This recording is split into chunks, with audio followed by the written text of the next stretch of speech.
طریقہ یہ بھی ہے جلد امیر ہونے کا، غم حسین میں سب کچھ لٹا دیا جائے۔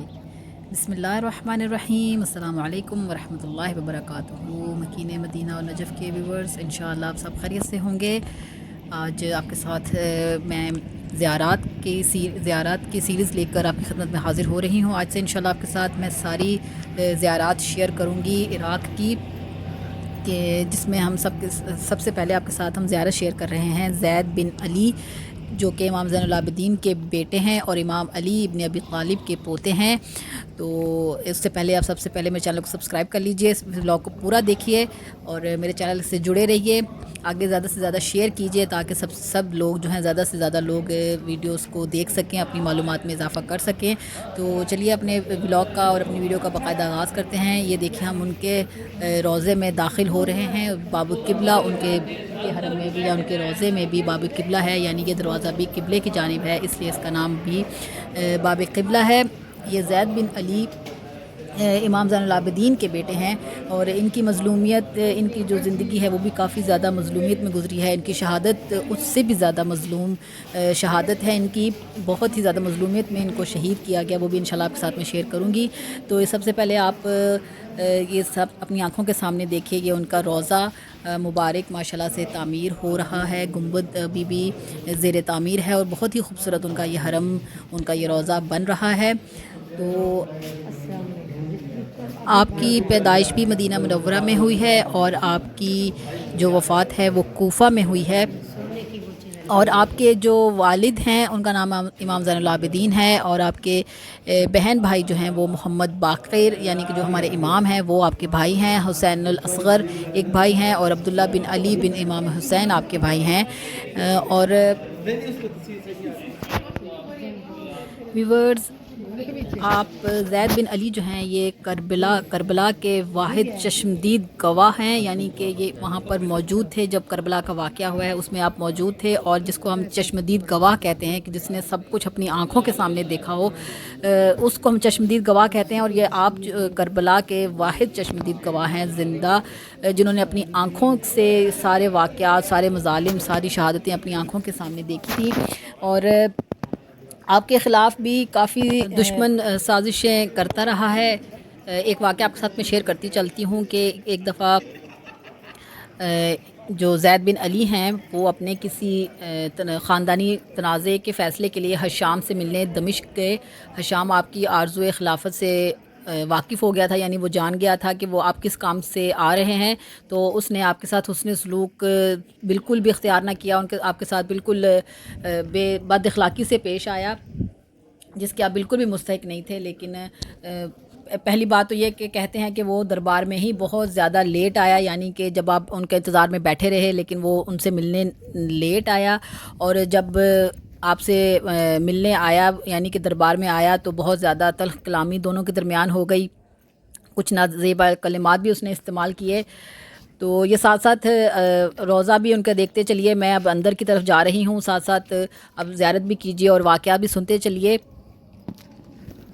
اور ویورز، امام جعفر صادق علیہ السلام نے آپ کو خلافت کے حصول کی کوششوں سے باز رکھنے کی کوشش کی تھی، لیکن اور کوفیوں کی بد فطرتی سے بھی آپ کو آگاہ کیا تھا، اور بار بار آپ کو بتاتے تھے کہ آپ کوفیوں کی بد فطرتی سے ان کو بتاتے تھے کہ یہ دھوکے باز ہیں، اور کہتے تھے کہ اہل عراق کا ہرگز اعتبار نہ کرنا، انہوں نے ہمارے باپ دادا کو دھوکہ دیا ہے۔ لیکن کہتے ہیں کہ زید بن علی جو ہیں وہ کوفیوں کے جال میں پھنس گئے تھے، اور 15,000 کوفیوں نے آپ کے ہاتھ پر بیعت کر لی تھی اور ساتھ جنگ کرنے کا وعدہ کر لیا تھا، لیکن عین وقت پر جب جنگ ہو رہی تھی یا جنگ شروع تھی تو اس وقت انہوں نے کوفیوں نے جیسے کہ اپنی فطرت سے وہ مجبور ہیں، انہوں نے دھوکہ دے دیا اور مکر گئے، اور ایک تیر جو ہے وہ زید بن علی کی پیشانی پر لگا، جس سے کہ آپ کی شہادت ہو گئی۔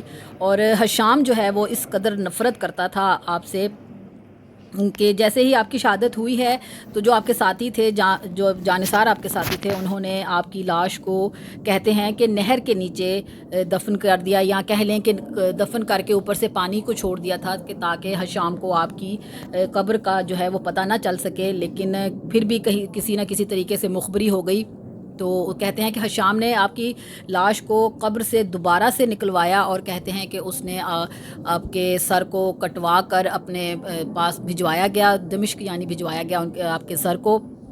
یہ سامنے آپ روضہ بھی دیکھ رہے ہیں ان کا. تو کہتے ہیں کہ جب ان کے سر کو دمشق بھجوا دیا گیا اور اس نے حکم دیا کہ آپ کی لاش کو کوفہ کے جو دروازہ تھا مین اس پر لٹکا دیا جائے. اور کہتے ہیں کہ کتنے سال تک آپ کا جو لاشا ہے وہ برہنہ یعنی کہ بالکل برہنہ ان کے لاشے کو اتنی بے حرمتی کی گئی. اس کی دشمنی آل محمد سے دشمنی کا آپ اندازہ کر سکتے ہیں کہ اس قدر اس کو دشمنی تھی کہ اس نے آپ کے لاشے کو برہنہ کتنے سال تک کوفہ کے دروازے تک لٹکائے رکھا.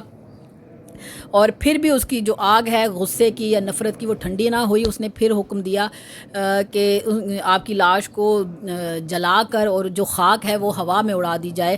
تو اس کے کہنے کے مطابق ایسا ہی کیا گیا کہ آپ کی لاش کو جلا کر ہوا میں خاک کو اڑا دیا گیا. لیکن کہتے ہیں کہ پھر سوال لوگ کرتے ہیں یا لوگ کہتے ہیں کہ پھر ان کا روضہ جو ہے وہ کیسے بنا یہاں پر. تو وہ بھی بتاتی ہوں آپ کو کہ جو اس علاقے کا کوئی ایک معتبر شخص تھا یا کوئی ایک خدام تھا، اس کے خواب میں زید بن علی خود آئے ہیں اور انہوں نے اس کو حکم دیا ہے کہ تم میرا اس جگہ پر میری قبر یا میرا روضہ تعمیر کرو. تو اس لحاظ سے پھر اس نے ایسا کیا. پھر آج تک جو آپ کو آنکھوں کے سامنے جب ان کا آپ کو زری مبارک نظر آ رہی ہے، امام زادہ ہیں آپ زید بن علی. تو کہتے ہیں کہ یہاں پر پھر ان کے حکم سے یہاں پر زری بنوائی گئی اور یہ خوبصورت زری بنوائی گئی. اور آج بھی حرم جو ہے وہ زیر تعمیر ہے ماشاءاللہ. یہاں پر بہت سارے زائرین جتنے بھی زیارات کے لیے آتے ہیں وہ ضرور زید بن علی کی زیارت کے لیے آتے ہیں. اور ویورز آپ اپنی آنکھوں سے دیکھ سکتے ہیں کہ جو بھی جس کو اللہ زندہ رکھتا ہے وہ قیامت تک اس کا ذکر جو ہے وہ باقی رہتا ہے. اور اہل بیت سے ساتھ جڑے رہنے کا نتیجہ یا ان کا اجر یہ ہے کہ قیامت تک وہ نام جو ہیں وہ باقی رہ جاتے ہیں کہ جو اہل بیت کے ساتھ جڑ جائیں یا اللہ کا جسے چاہتا ہے وہ اس کو روشن رکھتا ہے. کہ دیکھیے کہ ان کی خاک کو بھی ہوا میں اڑا دیا گیا تھا زید بن علی کی، لیکن آج بھی ہشام کا کوئی عطا پتہ نہیں ہے کہ ہشام ملعون اس کی قبر کہاں ہے یا وہ کہاں دفن ہے. لیکن اس نے جن کو شہید کروایا تھا اپنی طرف سے اب نام و نشان مٹانے کی کوشش کی تھی، لیکن ان کا نام جو ہے وہ قیامت تک کے لیے زندہ ہو گیا. اور قبر کا دیکھیے کس قدر خوبصورت یہ روضہ تعمیر کیا گیا ہے اور قیامت تک زائرین آتے رہیں گے اور ان کا زیارت کا یہ سلسلہ جاری رہے گا انشاءاللہ.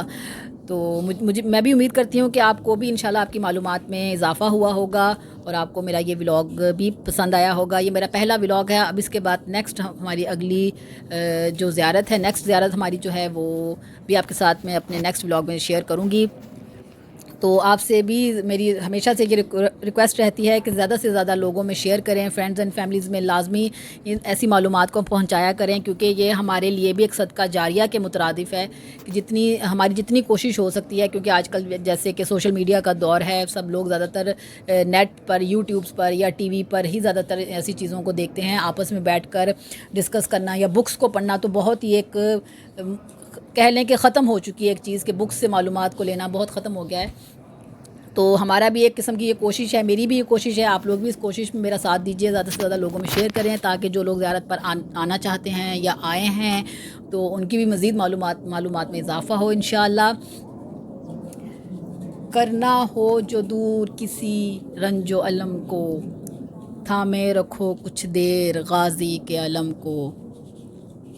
جی ویور، یہ خوبصورت شعر میں نے آپ کی سماعتوں کے حوالے کیا ہے.